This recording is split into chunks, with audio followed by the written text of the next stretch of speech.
जिंदगी एक पहिए की तरह है जो घूमता रहता है। जहाँ से चीज़ शुरू होती है वहाँ पे वापस आके थम जाती है। बिल्कुल उसी राह पर, उसी मोड़ पर हमें फिर छोड़ देती हैं, क्योंकि ज़िंदगी का हर पल हमारे कर्म और नियति से जुड़ा होता है। तो आइए मेरे दोस्तों, आज मैं आपके लिए लेके आया हूँ राजस्थान के एक कोटा शहर से जुड़ी एक सच्ची घटना से प्रेरित कहानी। तो आइए शुरू करते हैं।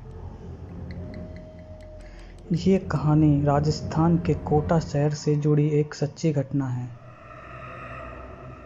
असफल प्यार और प्रतिशोध की है।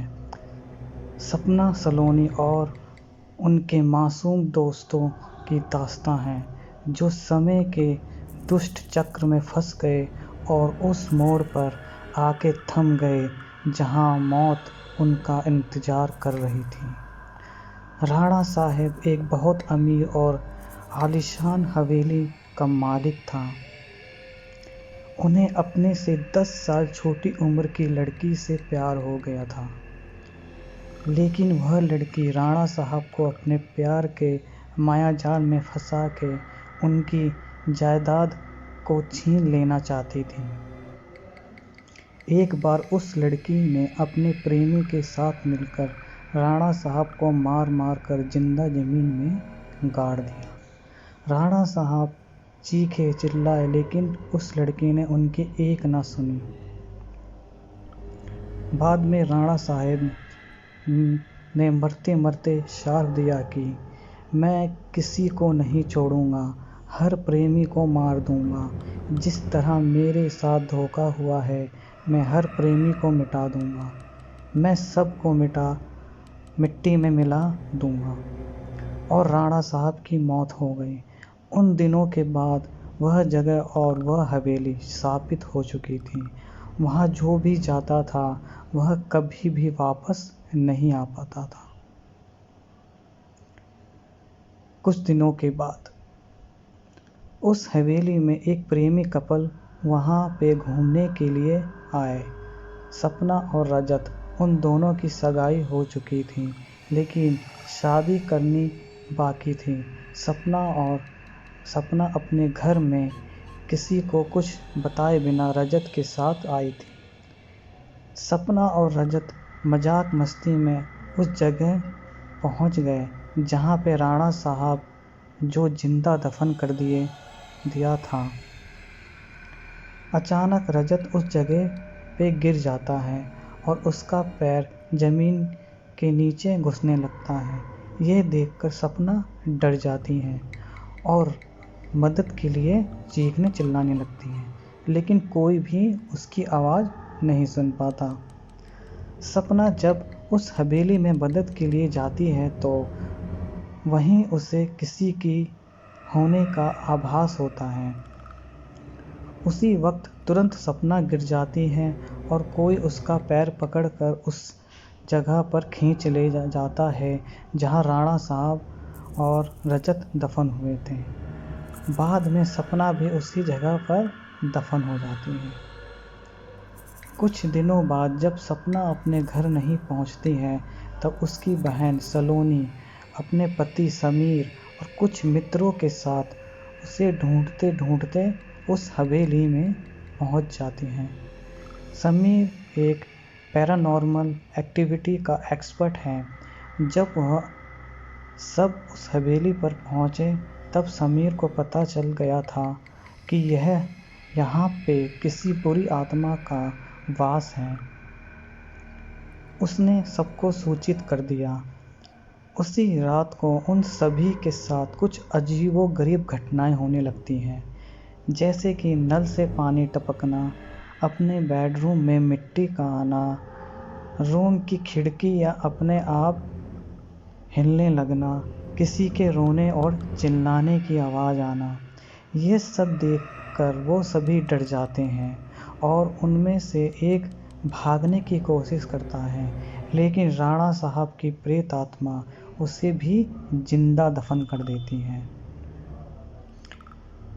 दूसरे दिन जब उन लोगों को पता चलता है कि उनका एक साथी गायब है, तब वह लोग और भी डर जाते हैं।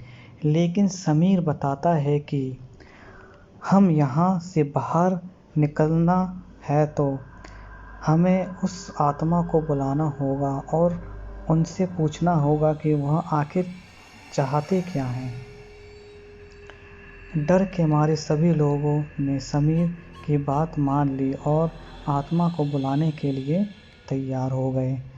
समीर ने रूम में सभी तैयारियां कर ली और बताया कि जब तक हम आत्मा से पूरी जानकारी नहीं जान लेते, तब तक कोई उस रूम से बाहर नहीं जाएगा और कुछ भी हो जाए कोई किसी का हाथ नहीं छोड़ेगा।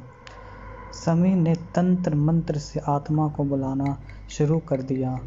कुछ ही देर में तेज हवा और बिजली के साथ राणा साहब की आत्मा उस रूम में आ गई। समीर ने उस आत्मा से बात की, आखिर तुम चाहते क्या हो? लोगों को क्यों मार रहे हो? कौन हो तुम? राणा साहब की आत्मा ने कहा, निकल जाओ यहाँ से, मैं किसी को भी नहीं छोड़ूंगा। सब मारे जाएंगे, जो भी यहाँ आया गया है उन सबको मार दूंगा। इतना कहकर वह आत्मा चली गई। वो लोगों ने बाद में सपना की आत्मा को बुलाया और पूछा आखिर उसके साथ क्या हुआ था। सपना की आत्मा ने उन सभी को सारी हकीकत बता दी और बोली, मुझे राणा साहब ने ज़मीन के नीचे दफन कर दिया है, प्लीज़ मुझे वहाँ से निकालो। सलोनी ने अपनी बहन सपना से पूछा, राणा साहब की आत्मा को कैसे मारा जाए? सपना ने बताया कि जहाँ राणा साहब ने हम सबको दफनाया है, वहाँ पास में ही माता जी का त्रिशूल है। उस त्रिशूल से राणा साहब की आत्मा को मारा जा सकता है और इस महल को उनकी चंगुल से बचाया जा सकता है। इतना कहकर सपना की आत्मा वहाँ से चली गई। समीर, सलोनी और बाकी दोस्तों ने लोग तुरंत उस जगह पे गए जहाँ राणा साहब को दफनाया गया था।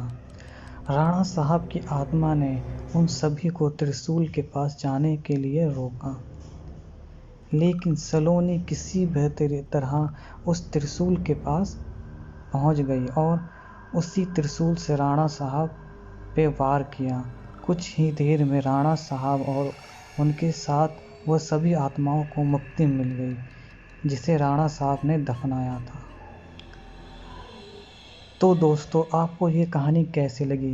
प्लीज़ हमें कमेंट करके ज़रूर बताइए और ऐसे ही वीडियो देखने के लिए हमारे चैनल को सब्सक्राइब करिए। दोस्तों, ये मेरी पहली वीडियो है, आप हमें कमेंट करके ज़रूर बताइएगा। तो मिलते हैं आपसे दूसरी वीडियो पर। तो जय हिंद।